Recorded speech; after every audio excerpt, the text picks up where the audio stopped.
Bismillah, alhamdulillah, ve salatu ve selamu ala Resulillah. Hormatly musulman dogonlar, Ramazan ayının öň ýanynda bir video paýlaşylypdyr. Şol videoda bir şahys Peygamberimiz diýdi diýip bir käbir gurrunlar aýdýa. Ol gurrunlarda Ramazan ayynda boljak käbir wakalardan gurrun berilýär. Şol video paýlaşylypdyr, köp paýlaşyldy diýip bize de musulman dogonlarymyz yazdılar ve soradılar. Videonu uğrattılar. Şul doğru mu, yalan mı, şu tayda aydılyan hadisler, goya Peygamber diýdi dip käbir hadisler aydılya. Enne şol barada o şu mesela değişli käbir belliklerimiz bolar.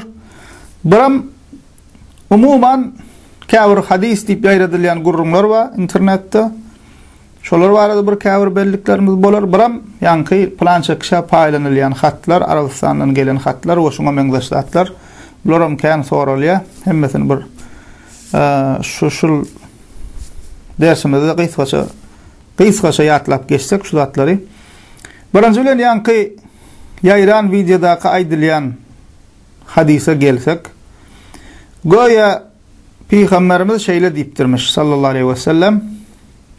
Yani şol videodaki kişi Peygamberimiz hadisinde şeýle diýdi diýip aýdy.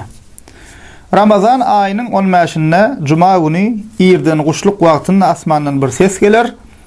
Bu waka Ramazan ayının 1-nji gününiň Cuma gününe gabat gelýän ýylynda bolar. Şu Ramazana işaret edýär. Gurlayan kişi şu muka ýaşy bolmak ihtimalli. Çünkü bu Ramazanyň 1-nji günü Cuma gününe gabat geldi. Devam edýär şu hadiste. Yatany oýanlaran weýrançylyk bolar. Cuma gecesinde yesirler otoglaryndan çykyp azat bolarlar. Ol ýyl ýer titremeler we dumawlar köp bolar. Şol ýyl siz Ramazanyň 15-nde Cuma günü erte namazyny kılıp öýüňize girin, penjereleriňizi ýapyň, bedeniňizi goran, gulaklaryňyzy ýapyň. Şol asmandan gelen sesi eşdeňizde secde edin ve Subhanal Kuddus, Rabbunal Kuddus diýin. Kim şeýle etse halas bolar, etmedik helak bolar diýip aýdýar. Peygamber diýdi diýip aýdýarlar şu sözleri. Başga bir görnüşinde bu Peygamber diýdi diýip aýdylýan hadis diýip aýdylýanyň başga bir görnüşinde bu sözleriň Ramazan aýynyň 15-nde eşdiljek bu ses sebäpli 70.000 kişi diye çaşır diye, yani özünden gider. Şol ses eşdilenine şonu eşdip özünden gider diye. Köp kıyıların korkudan kıyılı gider diye. Köp kişi kör bolar deyip näme aýdylýar we başga da käbir boljak zatlar aýdylýar. Soň periştan sesi geler, şeytanyň sesi geler diýip şeýip dowam edýär. Bir sürü zatlar ýygynyň aýdýar. Görenden özü bilýänler o video bar henide internetde. Indi musulman dogonlar şol 2-3 sanakka şu görnüşde Peygamber diýdi diýip aýdylýan riwayat ba. Şul zatlar musulman dogonlar hadis diýip aýdylýan şu gurrunlar hiç bir ygtybarly sahih hadis kitabynda ýok we bular aslında toslama hadisler. Yalan hadisler we Peygambere töhmet, Peygambere ýönkelen yalan. Yani Peygamber diýmedik, ama Peygamber diýdi diýip käbir gurrunlar ýaýratjak bolup, şu Peygamber diýdi diýip Peygamber adyndan ýaýradylan gurrunlar şular. Şul toslama hadisler şular. Toslama hadis diýip aýdylýar. We bular täze tapylan zatlar, bular köne döwürden bar eken. Köne döwürden bar eken we köne ulamalar bundan näçe ýüz ýyl bundan öň ýaşap geçen ulamalar toslama hadisler barada kitaplar ýazypdyrlar. Näme üçin? Birden ka şu hadis diýip aýdylýan sözler siziň garşyňyza çykaýsa, biliň şular hadisler Peýgambere töhmetdir, yalanlar, ýasalan sözlerdir diýip tanamaklygymyz üçin näme toslama hadisler jemlenen kitaplar ýazypdyrlar. We ulamalar haýsy hadisleriň sahihdygyny, dogrudygyny, haýsylarynyň näde dogrudygyny, ýa-ni toslamadygyny, Peýgambere töhmetdigini ýa zaifdygyny kitaplaryna ýazypdyrlar. O şul sözler ýa-ni aýdylan sözler köne sözler ol bir näçe tarih kitapda bar bul sözler. Emma her hadis deyip yayradılan söz peygamberin hadisi bolmaya. Şunu köp musulman doğanlarımız, umumu halk köpçülüğü musulmanlar bilmeye şunu. Her internette peygamber deydi. Peygamberin aydan sözü deyilyen söz peygamberin sözü bolmaya. Ve sahih mi, değil mi bilmeli. Çünkü köne devirde hem, hazır kugunda hem adamlar var, peygamberin adına yalan yönköyeler. Belli bir maksatlar var ya, bir musulmanın arasını agzal etmek için, ya da meşhur olmak için, ya da men şul hadisi men aytdım demek için, ya her hilekke türlü maksatlar bilen yalan hadisler yasaptırlar, peygamber deydi deyip näme? Din adından yalan zatlar yayradılıptır. Ya olmasa zındıklar, dine işten yıkacak bolyan adamlar ve toslama hadisler bar, ne şul aydılan hadisler hem şolardan biri. Şu bir kısana qarawa şu toslama hadislerden biri. Indi bir diýmek mümkin sen nerden bilen mun toslamadığını? Ben öz sözümüz bilen şu wagt düşünürdik. Sade dille. Biz musulman doğanlar buların toslamadığını nereden bilýär? Yani kaýdy şymýalakka şu köne ulamalar yazan kitaplarından şoňa esaslanıp biz hadisin sahihligini, dälligini, toslamadygyny, zaifdygyny, hasanlygyny näme şol hadis kitaplary seradyp ulamalar, alimler bilip bilýär. Ve şol aydan hadislerimizin, hadis deyip aydylan sözleriň toslamadygyny we yalanlygyny we peýgambere töhmet diýen aydan ulamalar kim? Misal üçin köne ulamalardan bundan yüzlerce yıl öňe ýaşap geçen hadis ulamalarından El-Hafiz Ebu Ja'far El-Uqayli rahimehullah Kitab-ı Zu'afa El-Kebir adlı kitabın hadis ilmine, hadis rivayetçilerine değişli kitabın yazıcısı. Bul biri. İbn el-Cevzi rahimehullah meşhur. Bul adın aydiyan kişilerimiz ilimle meşgul bolan, kitapla meşgul bolan taliplerin içinde ahun bolan, şimdi bilinýän, tanıdýan şahslar bulur. Näbeli üstügömük adamlar del. İbn el-Cevzi rahimehullah El-Mevzuat adlı eserin yazıcısı.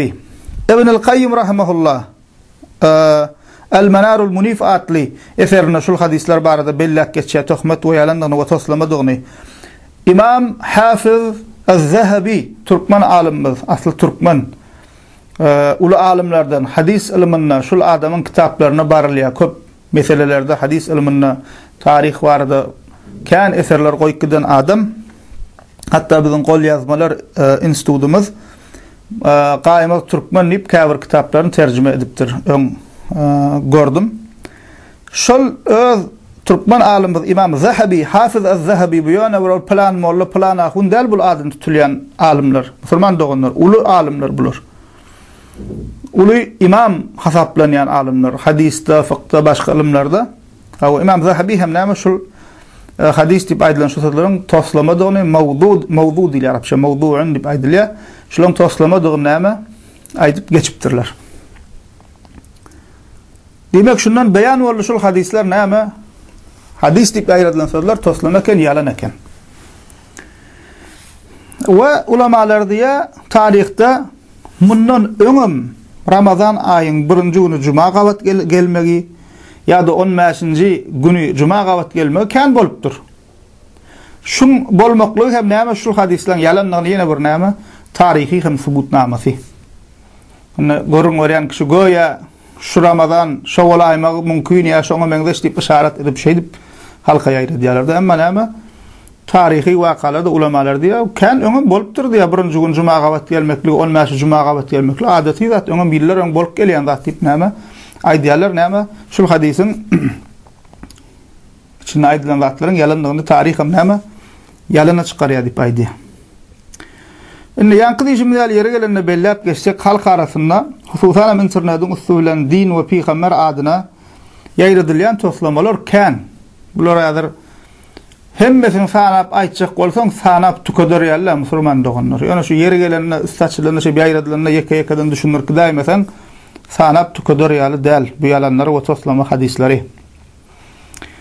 Indi şolaň içinde en köp eşdiýänlerimizden misal bersek Arabistandan gelen hat, Medine'den gelen hat, hawa Peygamberden gelen hat, aýnaça mün kişi ölüpdir, imansyz gidipdir, hawa ummatyma ýetirin, diýipdirmiş diýip düýüşine giripdir, Peygamber gözüne görünüpdir, Medine'de biriniň şoňa meňdeş näme şu gurrunlar bady.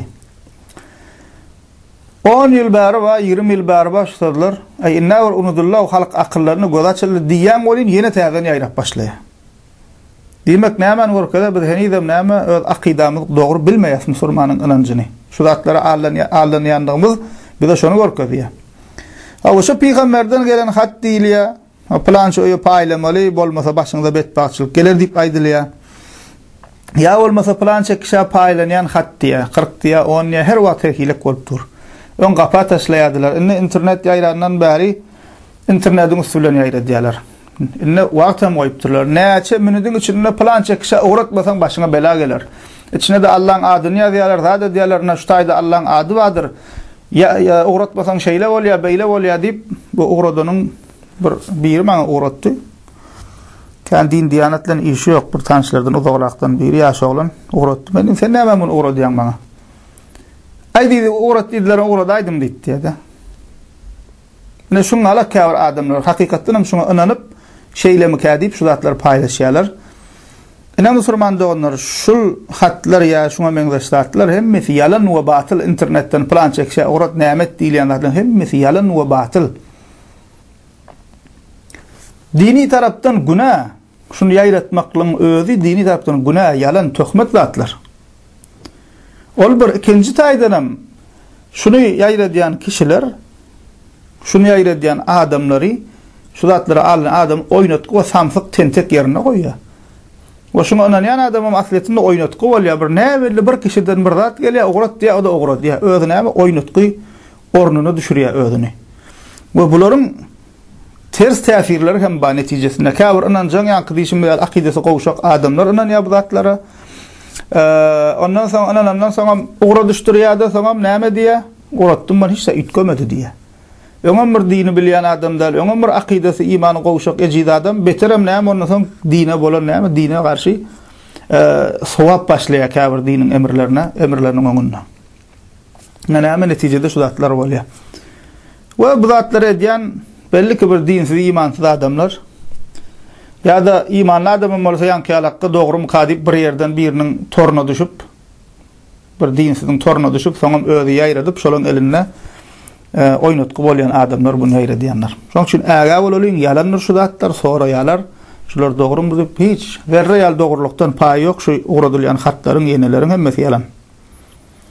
Ol Allah'ın kitabı en dogry söz. Şu Allah'ın kitabını 40 koyu paylasan, 50 kişi paylasan, baktın açılıyor diyen zat yok İslam'da. Özün amal etmeli, öz amalını düzeltmeli, şonuna başına kovuluklar gelir.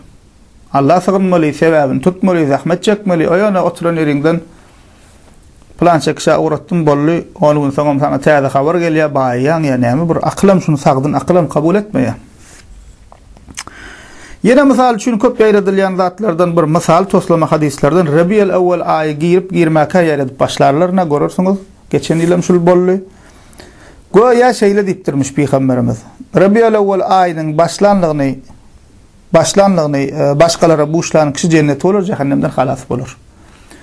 Şunu musulman doganlar hatta şu öňki ulamalar toslama hadisleri ýazypdyrlar diýdi, ummat soňradan bilsin şulara aldanmasyn diýip. Şolaň içinde de ýok şul.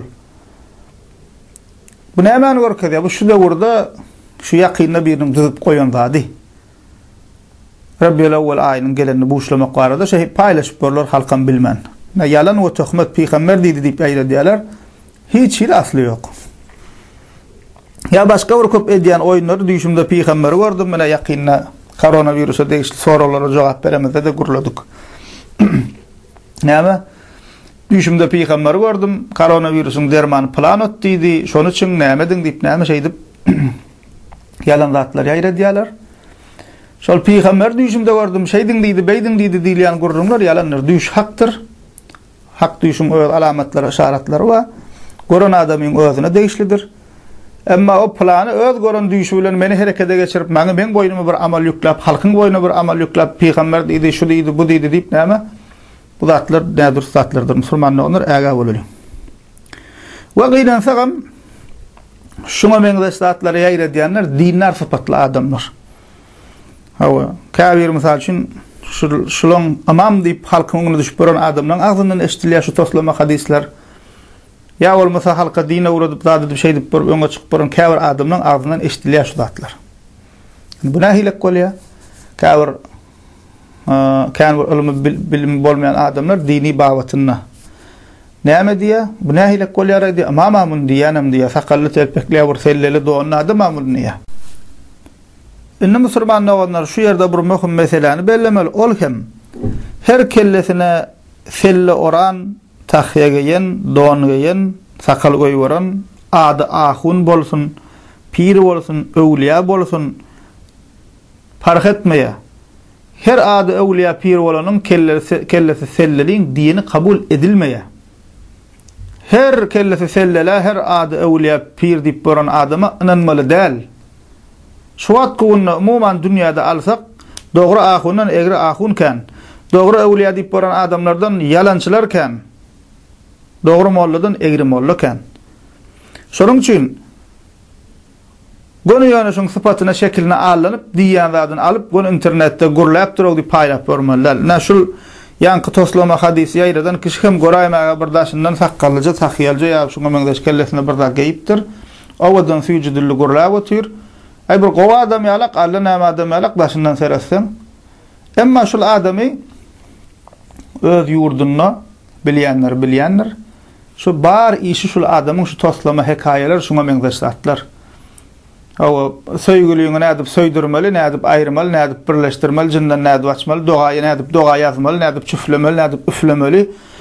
Işi şuňa meňdeş zatlar şol oglanyň şu ýanky toslama hadisi ýaýradan videoda oglanyň.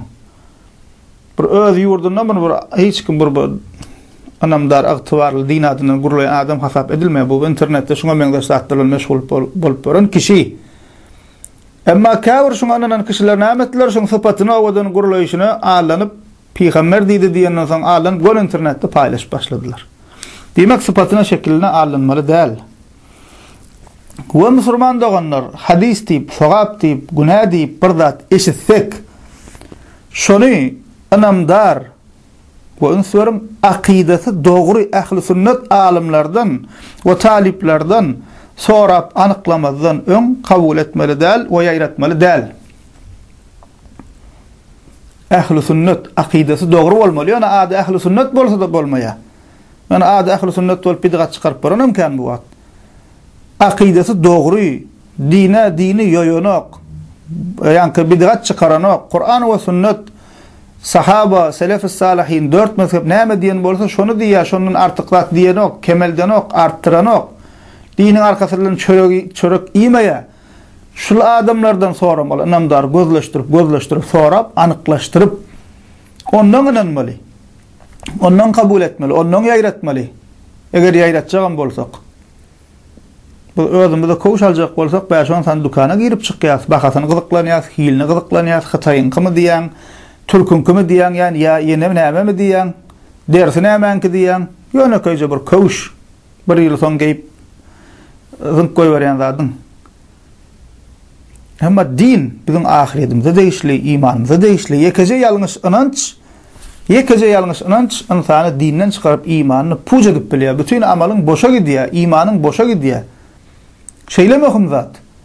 Biz buraya bir iki tane hakkı ne belli, ne tanış, kimdiğini bilmeyen asletini, adını bilmeyen adamımız hem neyme şey edip görüp, son sözüyle kabul etmeli değil.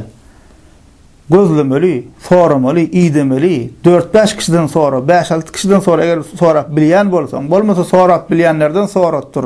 İnternet we ýene we umuman bir uguruna bolsaň gözlen tapar diýe. Üstüne açıp bolýar şoň, dogrymy ýalanmy ahir çykaryp bolýar şonu. Şonuň üçin musulman doganlar anyklamadan hiç sal kabul etmeli däl. Hadis bolsun, Peygamber diýdi diýsinler, näme diýse diýsinler. Hawa, çünkü näme musulman doganlar näme üçin kabul etmeli däl?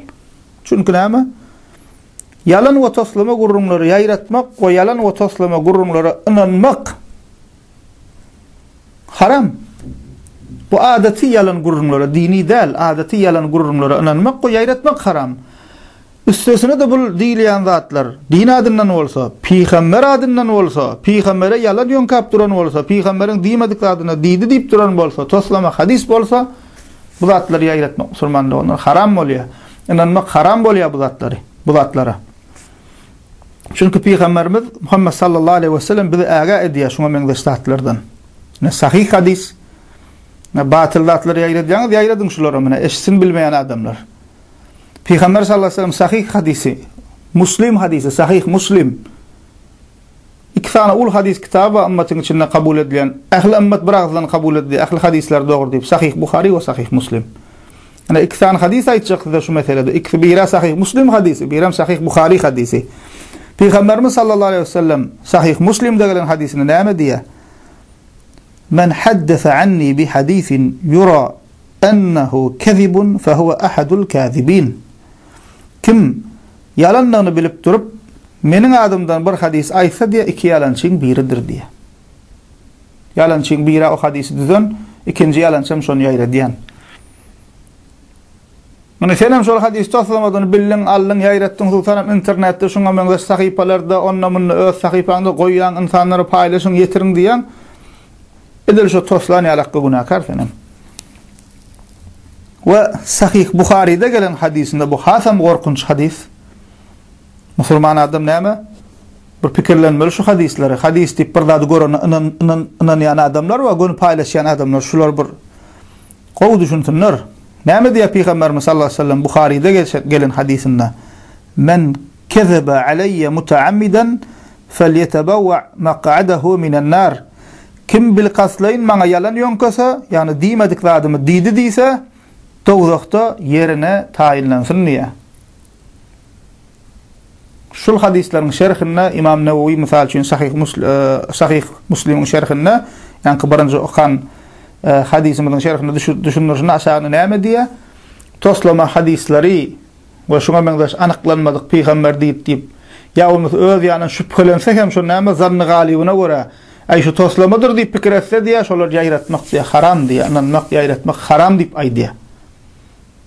Ne Müslüman olanlar. Sogap kazanyan mukam deyip cehennemilik bolayım alayım. Katı dikkatli olayım. İslenlik dini meselede, hususanım hadis meselesinde. Anıklalıyın, soralıyın, idalıyın, bir Allah Teala akıl veriptir, beyni veriptir. O da pikirleneliyim, bir selcereliyim, sayralıyım, ondan sonra inanalıyım. O bilip doğru mu, yalan mı? Inni başka bir husus, yankı hadiste goya näme diýilipdir şol toslama hadiste? Yankı videoda kıyametden öň boljak käbir wakalar aýdy, mehdigeler şeýle bolar diýip soň ikinji hadisiniň dowamyny. Eger musulman doganlar kıyamet alamatlaryny we ahir zamanynyň boljak wakalary bilesimiz gelse, İsa aleyhisselam gelmeli, Mehdi aleyhisselam gelmeli, boljak käbir sowuşlar we kıyametin ulalamatları ve kiçalamatları ve ahir zamanın ön bolup geçecek yan her hilekke hadiseler ve şuları bilesimiz gelse Peygamberimizin sallallahu aleyhi ve sellem sahih hadislerini gözlemeli. Şol sahih hadislerde hemmesi aydılıptır jikmejik. Sahih hadislerde ne öğrenmeli? Biz näme diýeni bilmän ýören zadymyzyň izine düşüp ýayradyp bors. Hakykatdan bilesimiz gelýän şunu bolsa sahih hadislerden gözlemeli, şolar sorap idemeli. Yine bir bellemel mesele şuna değişli näme goýa ýanky asmandan ses geljekmiş. Ay dünýäň başyna belalar geljek, näçe mün kişi öljek, şeýle diýilýär. Bu milletem goýa bir şundan gorkýan ýalagy paýlaşyp biri-birine ýetirip. Musulman olanlar bizim başymyza bela beter gelipdir eýýän.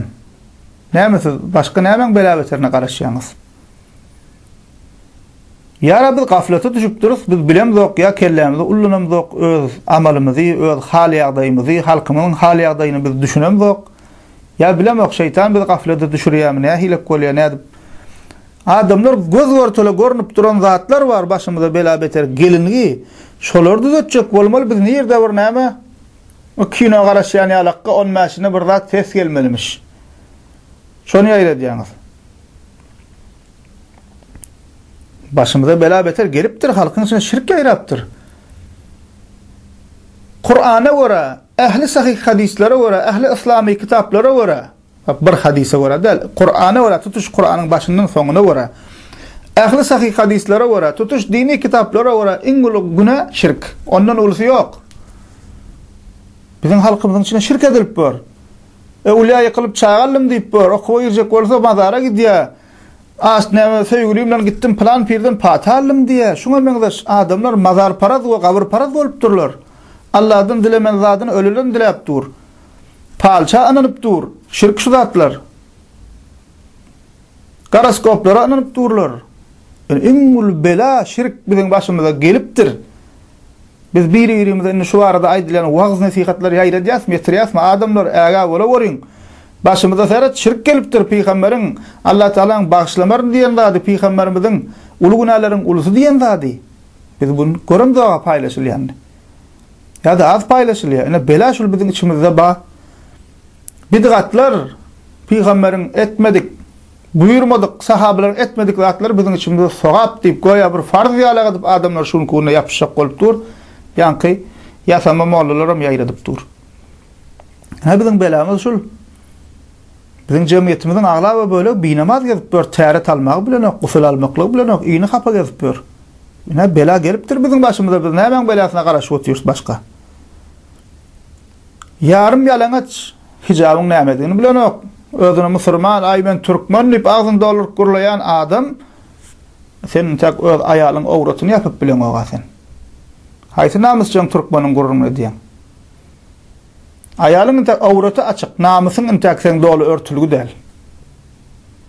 Taşa çık, başa çık ya şuna mendeşdar geyip bör. Toylarda nähil maskaraçyklar bolýar. Ne bela biziň başymyza geleni haram gazanç, ahlaksyzlyk bolsun, zina bolsun we başga da günahlar musulman doganlar içimizde giýinden ýaýrapdyr. Ene şolardan gorkmaly, beladan gorkýan bolsak, çünki kowumlaryň we halklaryň we insanlaryň başyna bela beterler, yer titremeler, keseller, apy tupanlar, harasatlar, fiiller näme üçin gelýär? Şu haram işler sebäpli gelýär. O wada saklanýan doňuzlar sebäpli gelýär. Toýlarda içilýän araklar sebäpli gelýär. Edilýän zinalar sebäpli gelýär. Alynýan paraxorçuluklar, haram kazançlar sebäpli başymyza belalyklar gelýär. Apy tupanlar gelýär. Biz şunu oýlanykmy, pikir etdikmi başymyza bela gelýär? Gytçylyk bolýar şu zatlar sebäpli. Pulun hümmeti bolmaýar, malyň bereketi bolmaýar.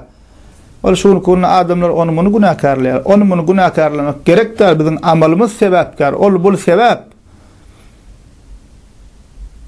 Ama asıl şu zatlan gelmegine getirýän zat, sebep bolýan zat bizim edýän amallarımız, erwet işlerimiz, haramlyklarymız. Bela beterden gorkýan bolsak asmandan ses gerek gelene başymyza bela gelinipdir bizim. Şunu oýlanmaly. Wa bunu soran bolsaňyz musulman olanlar şuna meňzeş toslama we batyl zatlar, bidgatlar gaty çaltlyk bilen ýaýraýanlar.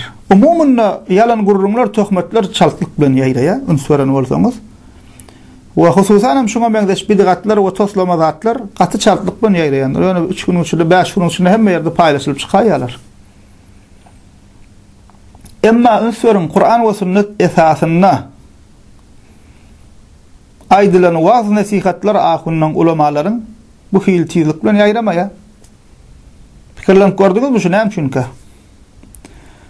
Beter nasihat edýän adam dakkalar, ay bu wahabi, ay bu näme diýip näme päsel bolýarlar.